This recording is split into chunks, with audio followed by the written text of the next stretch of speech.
नमस्कार, आप देख रहे हैं हमारा खास कार्यक्रम प्रधानमंत्री। बहुत ही खास शो है और मैं हूं आपके साथ विवेक। 2024 में होने वाले लोकसभा चुनाव पर देश ही नहीं दुनिया भर की नजरें हैं और ऐसे में हम आपके लिए लेकर आए एक बेहद ही खास शो जिसका नाम है प्रधानमंत्री। और चार तरह से इस खबरें दिखाएंगे, सियासत से जुड़ी उन खबरों को विस्तार से बताएंगे, वायरल तस्वीरें दिखाने के साथ आपको जो बवाली बयान है उससे भी सुनाएंगे। लेकिन शुरुआत सबसे बड़ी चुनावी खबर से करते हैं।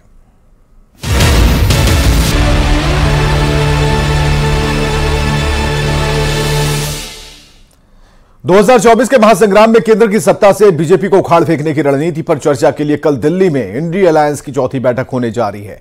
और हाल ही में विधानसभा चुनाव के नतीजों के बाद हो रही इस बैठक को काफी अहम माना जा रहा है। इस बैठक में शामिल होने के लिए घटक दलों के नेताओं का दिल्ली पहुंचने का सिलसिला जारी है। दावा है कि इस बैठक में 27 राजनीतिक दलों के प्रमुख नेता शामिल होंगे और सीट शेयरिंग, ज्वाइंट कैंपेन के साथ कॉमन मिनिमम प्रोग्राम पर चर्चा होगी। लेकिन बैठक से पहले नेताओं की बयानबाजी ने सियासी पारा बढ़ा दिया है।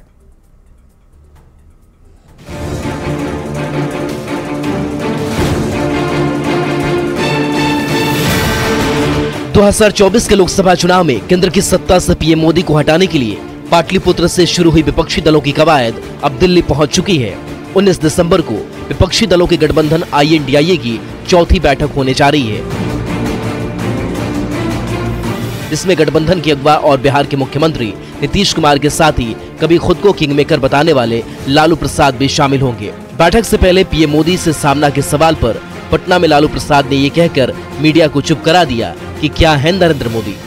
बैठक में जा रहे हैं, सब लोग को मिल के लड़ना है। क्या है नरेंद्र मोदी? गारंटी दे रहे थे सर।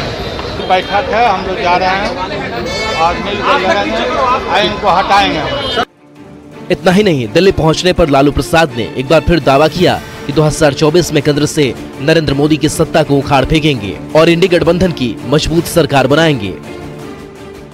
और इसको बहुत हम इसका उज्जवल भविष्य है और इंडिया गठबंधन इस बार देश में सत्ता बनाएगा और हम लोग जीतेंगे और सब लोग मिलजुल करके सत्ता बल करके हम लोग नरेंद्र मोदी के सरकार को उखाड़ फेंकेंगे। तो लालू प्रसाद बार बार पीएम मोदी को चुनौती दे रहे हैं, लेकिन बीजेपी इस बैठक को चाय बिस्किट और फोटो सेशन से ज्यादा और कुछ नहीं मान रही।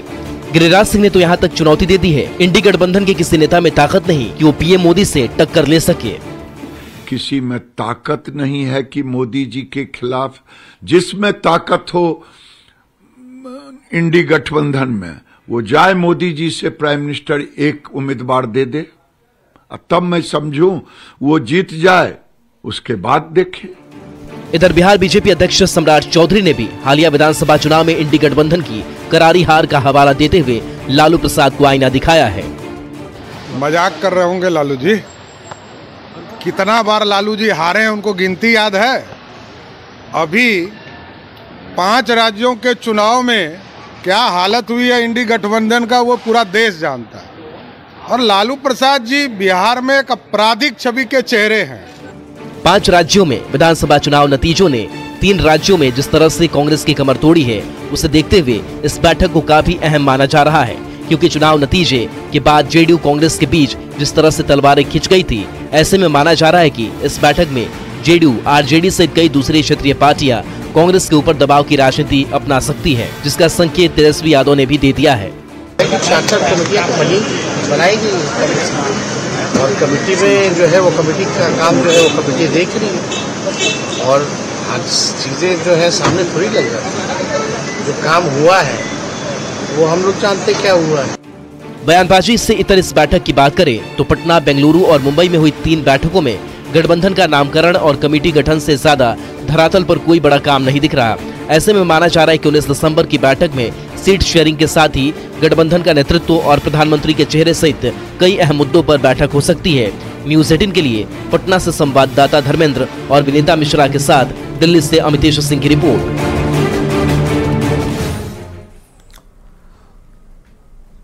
19 दिसंबर को दिल्ली में इंडी गठबंधन की होने वाली बैठक पर न सिर्फ घटक दलों बल्कि विरोधी बीजेपी की भी नजरें हैं। इंडी गठबंधन में जेडीयू की ओर से नीतीश कुमार को प्रधानमंत्री पद का उम्मीदवार बनाए जाने की मांग तेज है और ऐसे में बड़ा सवाल यही है कि क्या राष्ट्रीय पार्टी कांग्रेस अपने नेता राहुल गांधी पर समझौता कर लेगी या बाकी क्षेत्रीय दल भी क्या नीतीश के नाम पर मान जाएंगे। इन सारे सवालों से इंडी गठबंधन उबर भी नहीं पा रहा कि बीजेपी नेता नीतीश कुमार की हिम्मत को चुनौती देने में लगे हैं।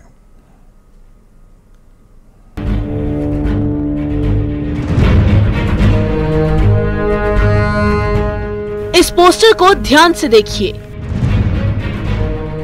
दिल्ली में INDIA गठबंधन की बैठक से 2 दिन पहले पटना में जेडीयू नेताओं की ओर से लगाए गए इस पोस्टर पर लिखे स्लोगन को भी ध्यान से पढ़िए। हाटे बाजार नीतीश कुमार। मतलब साफ है, जेडीयू नेता हर हाल में 2024 में नीतीश कुमार को ही प्रधानमंत्री देखना चाहते हैं। जेडीयू नेताओं के पास सत्ता के सेमीफाइनल का रिजल्ट का भी बहाना है। नरेंद्र मोदी से कहीं 10 गुना ताकतवर नीतीश कुमार है, जो सभी वर्ग सभी धर्म के ताकत है। इसलिए इनको माननीय मुख्यमंत्री नीतीश कुमार को प्रधानमंत्री का कल जो बैठक हो रही है उसमें उम्मीदवार घोषित कर देना चाहिए। तो जेडीयू नेता और बिहार के मंत्री नीतीश कुमार को नरेंद्र मोदी से 10 गुना ताकतवर बता रहे हैं, जिस पर बीजेपी के फायर ब्रांड नेता और केंद्रीय मंत्री गिरिराज सिंह नीतीश कुमार को पीएम मोदी से टकराने की सीधी चुनौती दे रहे हैं कि नीतीश कुमार में हिम्मत है तो वाराणसी से पीएम मोदी के खिलाफ चुनाव लड़कर दिखा दे। नहीं, अगर हिम्मत है तो चुनौती दे रहा हूँ, नीतीश कुमार जाके लड़ ले बनारस जाके। इधर 1 दशक से भी ज्यादा समय तक बिहार की सत्ता में नीतीश कुमार के साथी रहे सुशील मोदी अब नीतीश कुमार पर निशाना साधने का कोई भी मौका नहीं छोड़ते। सियासत का दस्तूर भी यही है। सुशील मोदी का दावा है कि नीतीश कुमार का समय लद चुका है। अब वे ना तो पीएम पद की रेस में हैं, ना ही उन्हें इंडी गठबंधन में कोई उन्हें संयोजक बनाने जा रहा है। नीतीश कुमार का तो समय चला गया।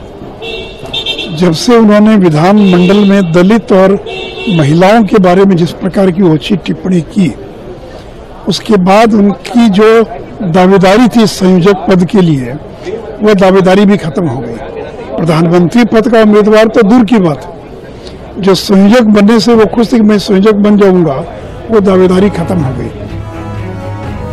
हालांकि पीएम पद को लेकर नीतीश कुमार कई बार साफ कर चुके हैं कि वे इस रेस में नहीं हैं और न ही गठबंधन में किसी पद की उनकी लालसा है। लेकिन सभी जानते हैं कि राजनीति हवा में नहीं, हवा बदलने के लिए की जाती है और इंडी गठबंधन की बैठक से पहले नीतीश कुमार के लिए जेडीयू नेता भी उसी दिशा में राजनीति कर रहे हैं।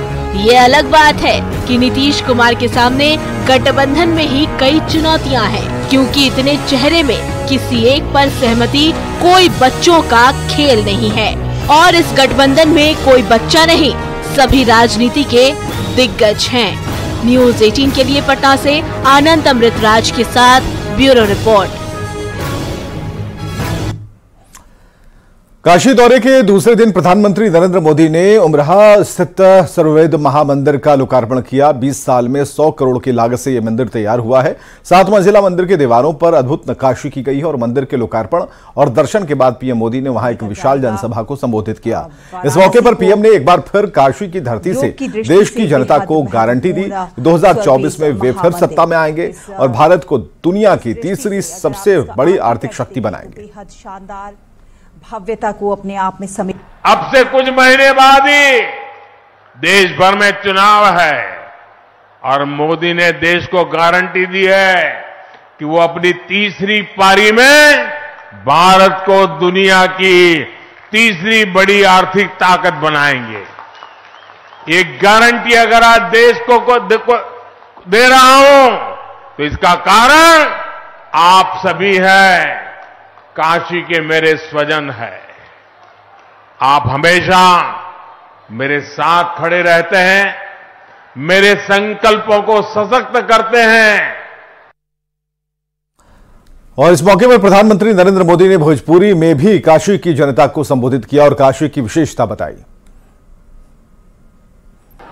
अब जे बाहर से आवेला ओके थोड़ी पता है कि ई मलइयों के मौसम हो, जाड़ा के धूप में चूड़ा मटर का आनंद कोई बहरी कैसे जान पाई।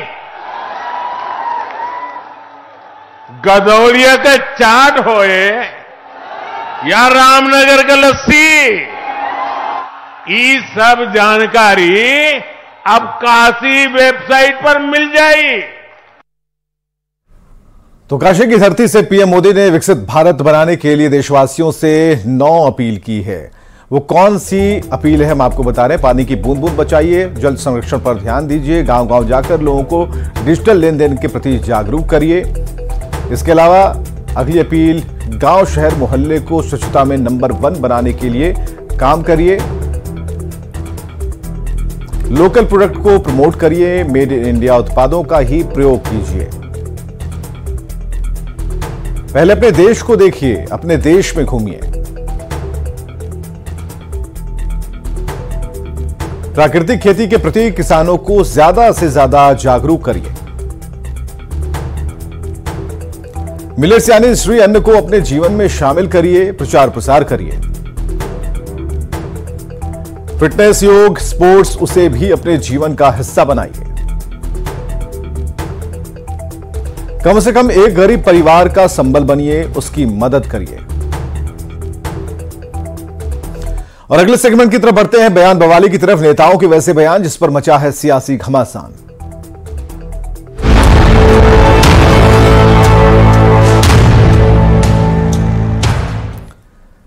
बिहार विधानसभा में नेता प्रतिपक्ष विजय सिन्हा ने कहा कि नरेंद्र मोदी लालू जैसे भ्रष्टाचारियों और वंशवादियों के लिए काल हैं और इसी काल के डर से इन लोगों ने इंडी अलायंस बनाया है।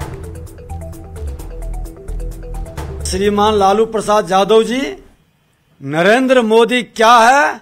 तो नरेंद्र मोदी आपके जैसे भ्रष्टाचारी और वंशवादियों का काल है और ये काल के भय से आप INDIA का गठबंधन बना रहे हैं।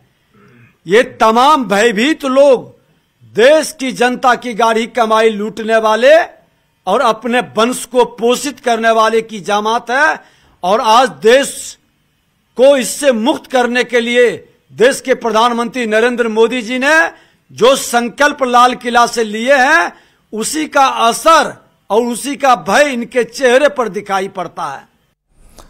दरभंगा के श्यामा माई मंदिर में बलि प्रथा रोकने के बाद गिरिराज सिंह ने हमला बोला। गिरिराज सिंह ने कहा कि सनातन धर्म में बलि प्रथा अति प्राचीन है, अगर हिम्मत है सरकार बकरीद में बकरों की कुर्बानी बंद कराए। गिरिराज ने इसे हिंदुओं के खिलाफ साजिश बताया और हिंदुओं से हलाल मीट नहीं खाने की अपील की। लोगों ने यह आदेश दिया है बलि प्रथा पर रोक। ये सनातन धर्म में ये बलि प्रथा आज से नहीं, जैसा कि आपने कहा कि प्राचीन काल से चल रहा है और अगर है उनमें हिम्मत तो बकरीद में जितने जब्बा होते हैं, लाखों लाख करोड़ों करोड़, उसको बंद करा देंगे। वहां तो इनकी जुबान खुलेगी नहीं। और अगले सेगमेंट की तरफ ऐसी तस्वीरें जो सियासत के लिहाज से सोशल मीडिया पर वायरल हो रही हैं।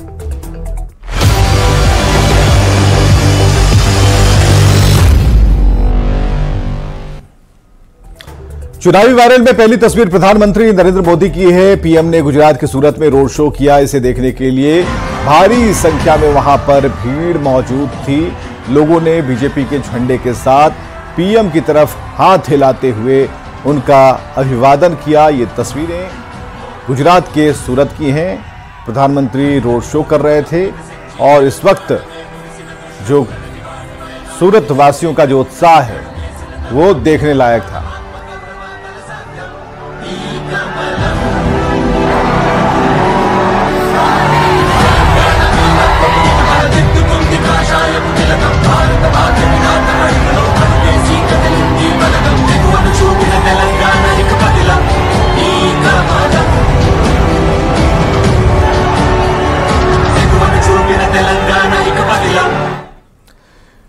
चुनावी वायरल में अगली तस्वीर आरएसएस प्रमुख मोहन भागवत की। मोहन भागवत ने महाराष्ट्र के कोल्हापुर में श्री अंबाबाई महालक्ष्मी मंदिर में पूरे विधि विधान के साथ पूजा की।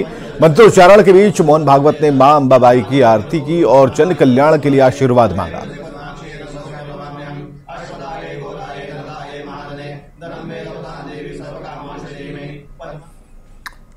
और अब देखते हैं चुनावी चौबीसा।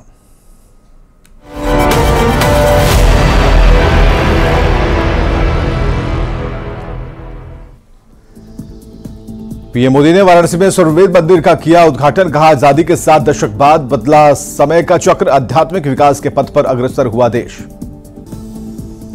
पीएम मोदी ने नवनिर्मित डेडिकेटेड फ्रेट कॉरिडोर पर वाराणसी नई दिल्ली वंदे भारत एक्सप्रेस को दिखाई हरी झंडी। कार्यक्रम में सीएम योगी रहे मौजूद।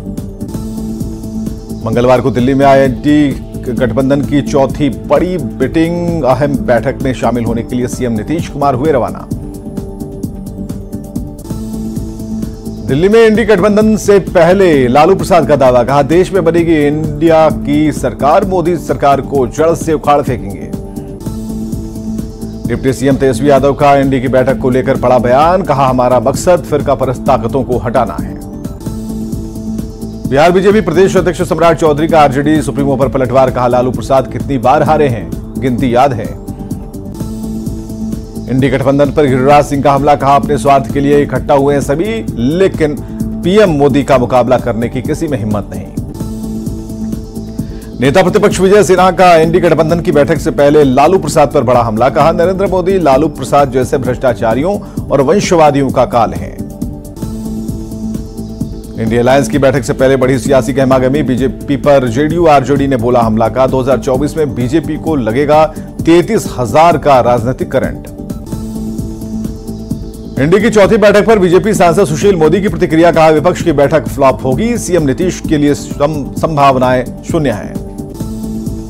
इंडी गठबंधन की बैठक को लेकर मंत्री रत्नेश्वर सदा का बड़ा बयान। कहा, नीतीश कुमार को पीएम उम्मीदवार बनाने के सिवा कोई चारा नहीं। श्यामाई मंदिर में बलि पर रोक के बाद सरकार पर भड़के गिरिराज सिंह। कहा, हिम्मत है तो बकरों की कुर्बानी बंद करे सरकार। बोकारो में कांग्रेस पार्टी ने मनाया विश्व अल्पसंख्यक अधिकार दिवस। कांग्रेस कार्यालय में किया गया कार्यक्रम का आयोजन। आपकी योजना आपकी सरकार आपके द्वार कार्यक्रम को लेकर हजारीबाग पहुंचे सीएम हेमंत सोरेन। 536 करोड़ 60 लाख की योजनाओं का किया शिलान्यास। झारखंड के आदिवासी कल्याण मंत्री चंपई सोरेन ने केंद्र सरकार पर बोला हमला। का हजारों करोड़ों लेकर विदेश भागने वालों को सरकार अब तक वापस नहीं ला सकी। केंद्रीय शिक्षा और राज्य मंत्री अन्नपूर्णा देवी का राज्य सरकार पर आरोप। कहा, अगुआ आवास योजना के नाम पर जनता को ठग रही सरकार। झारखंड विधानसभा में उठा रांची के डेली मार्केट में आग का मुद्दा। कांग्रेस विधायक शिल्पी नेहा तिर्की ने की दुकानदारों की मदद की मांग। कांग्रेस विधायक इरफान अंसारी ने तबरेज अंसारी हत्याकांड का उठाया मुद्दा। कहा, अभी तक इस मामले में नहीं की गई कोई ठोस कार्रवाई। झारखंड विधानसभा में दूसरी अनुपूरक बजट हुए पेश। विपक्ष ने उठाए सवाल। वित्त मंत्री रामेश्वर उरांव ने बजट को बताया जायज। 20 दिसंबर को यूपी के दौरे पर होंगे बीजेपी राष्ट्रीय अध्यक्ष जेपी नड्डा। सांसद खेल महाकुंभ का करेंगे शुभारंभ। सीएम योगी भूपेंद्र चौधरी भी रहेंगे मौजूद। दिल्ली दौरे पर राजस्थान के मुख्यमंत्री भजनलाल शर्मा, लोकसभा अध्यक्ष ओम बिरला, उपराष्ट्रपति जगदीश धनखड़ और नितिन गडकरी से की मुलाकात। एमपी विधानसभा के विशेष सत्र का हुआ आगाज। नवनिर्वाचित विधायकों ने ली शपथ। सीएम डॉक्टर मोहन यादव ने विपक्ष से की सहयोग की अपील। मध्य प्रदेश विधानसभा में सरकार को घेरने की तैयारी में जुटा विपक्ष। कांग्रेस विधायक दल की बैठक में नई रणनीति पर चर्चा। करारी हार के बाद छत्तीसगढ़ कांग्रेस में हाहाकार। अलकतरा के पूर्व विधायक चुनीलाल ने किया उपाध्यक्ष पद से इस्तीफा। पीसीसी चीफ दीपक बैज को सौंपा रेजिग्नेशन।